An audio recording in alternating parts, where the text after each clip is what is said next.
Seated. As I said, I want to use the words of the gospel and the words for our meditation as a piece rather than separate the two. Our lessons this morning are about two women, Mary and Elizabeth. Two women in surprising circumstances that God was using to make God's plan of salvation a reality among us. We've heard a bit about Elizabeth in the past few weeks. Mostly we've heard about her husband, Zechariah. When the angel came to Zechariah, old man, and said, Zechariah, your wife, Elizabeth, who never could have children, well, guess what? She's pregnant. And we heard that Zechariah asked for proof. How am I going to know this? And the angel pressed the mute button and said, okay, you're going to think about this for 9 months without talking. So for 9 months, Zechariah had to ponder what was happening. But we haven't heard very much about Elizabeth. She's old, even older than me, probably. I've had the privilege, as you know, of visiting shut-ins of this congregation. And more than one of them is an older woman. And I've had a lot of fun reading these texts and asking them if they would really like to be the one favored by God in their 90s who would now bear a child. And most of them have kind of shaken their head. Not so much. Before we read any of this, it's important for us to understand that in the days of Zechariah and Elizabeth, and we're about at 2,000 years ago, because this is just before Jesus is born. In those days, people totally understood that if I could not bear a child, it was God saying, nope, not you. And it was a judgment. It was not a blessing. It was God, and you'll hear the words in the text always saying, for God had closed her womb. And a woman who could not have children bore a shame that I don't think you and I can get our heads around. Just yesterday when I visited with a woman, and I talked about Elizabeth's shame at being childless.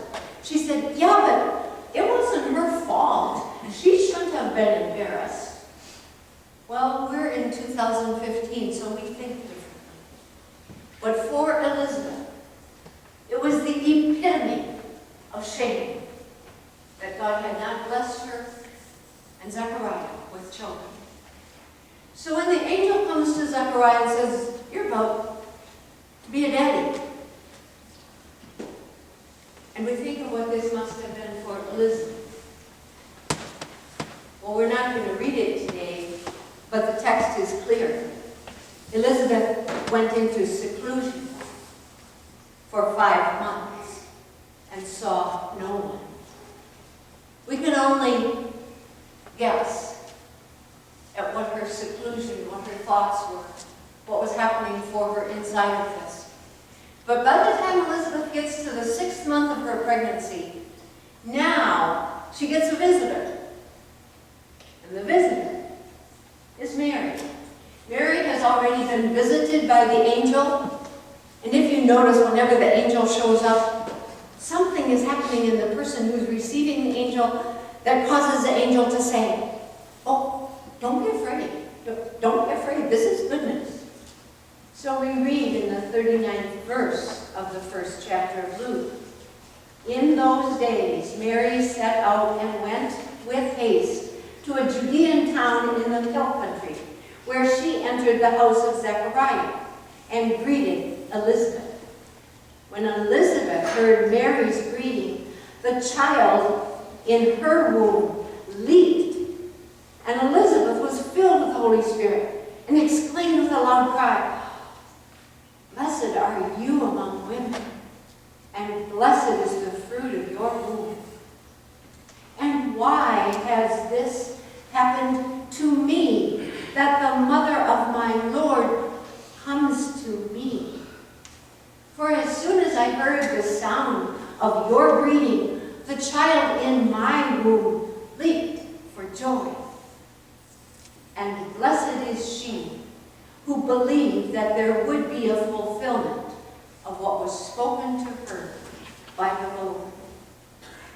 Before we read any more, let's take a few minutes. What do you think this time between these two women was like? The old lady was about to have a child, and the young teenager, and that's how old Mary was. She was a teenager who's been unexpectedly visited by the angel and said, You are pregnant by the power of the Holy Spirit, and you have been favored by God to bear the Son of God. I don't know about you, but I think it's pretty easy to read those stories and just pretend that these are kind of like straw people. You know, they were just in the Bible and we read about them.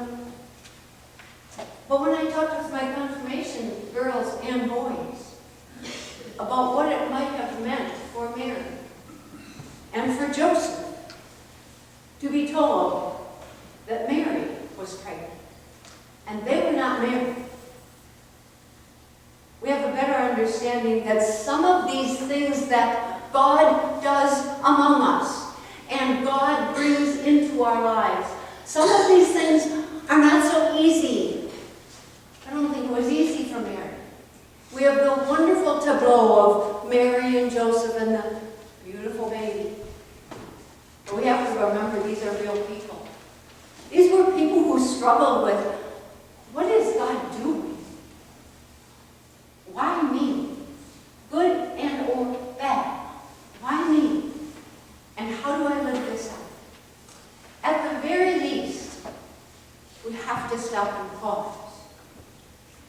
Because if we take them simply as straw people, we fail to realize that God is still doing wondrous things inside of very ordinary and surprising people in 2015 and 16 and on.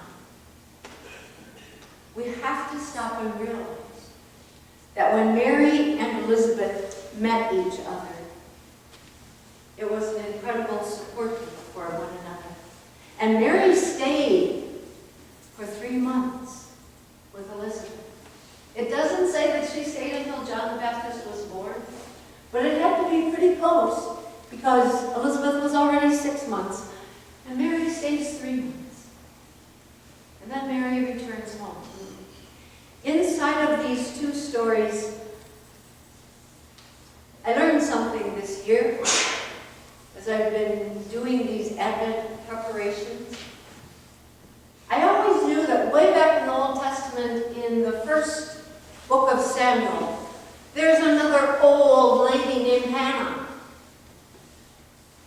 And she had an old husband named Elkanah. And they too had no children. Seriously, go home and look up 1 Samuel chapter 2. Because Hannah kept praying to God, will you take away this disgrace of my childlessness? And God also opened Hannah's womb, and she had Samuel, who did all these amazing things inside of the story of God's salvation. It's important for us to know that our New Testament stories have their foundation in the Hebrew Scriptures. When Mary starts to sing her song, "My soul magnifies the Lord," she's not making it up. She's not this innate poetess that can just burst into song. She grabs Hannah's song. Seriously. Sometime this week, go home and read Hannah's song of praise and read song of praise. Why does this matter? Because I think it matters that we learn Mary's song. So that when these things happen in our lives, we too have words to express what God continues to work through surprising people in surprising circumstances. Every time we open the Bible, we learn a little bit more about who God is. And what kind of a God is this? In these stories, we hear clearly, God is one who does surprising things, who works through people that we would never, ever guess. God is doing something amazing. But the other thing we learn about this God is when God blesses me.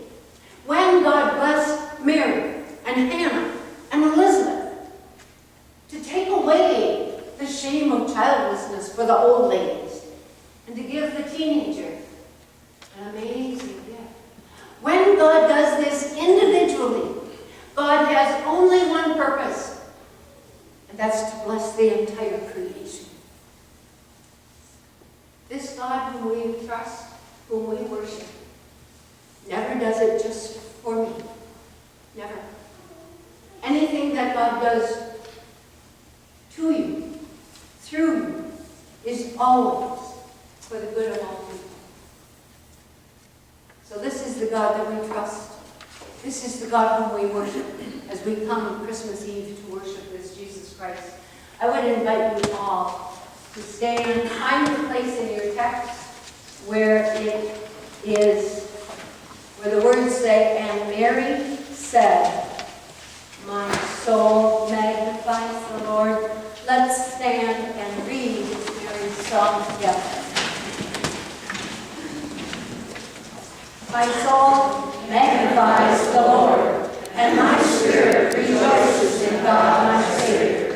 For he has looked with favor on the lowliness of his servant. Surely from now on, all generations will call me blessed. For the Mighty One has done great things for me, and holy is his name. His mercy is for those who fear him, from generation to generation. He has shown strength with his arm. He has scattered the proud in the thoughts of their hearts. He has brought down the powerful from their thrones, and lifted up the lowly. He has filled the hungry with good things, and sent the rich away empty. He has helped his servant Israel in remembrance of his mercy, according to the promise he made to our ancestors, to Abraham and to his descendants forever. And Mary remained with Elizabeth about 3 months, and then returned to her home. This is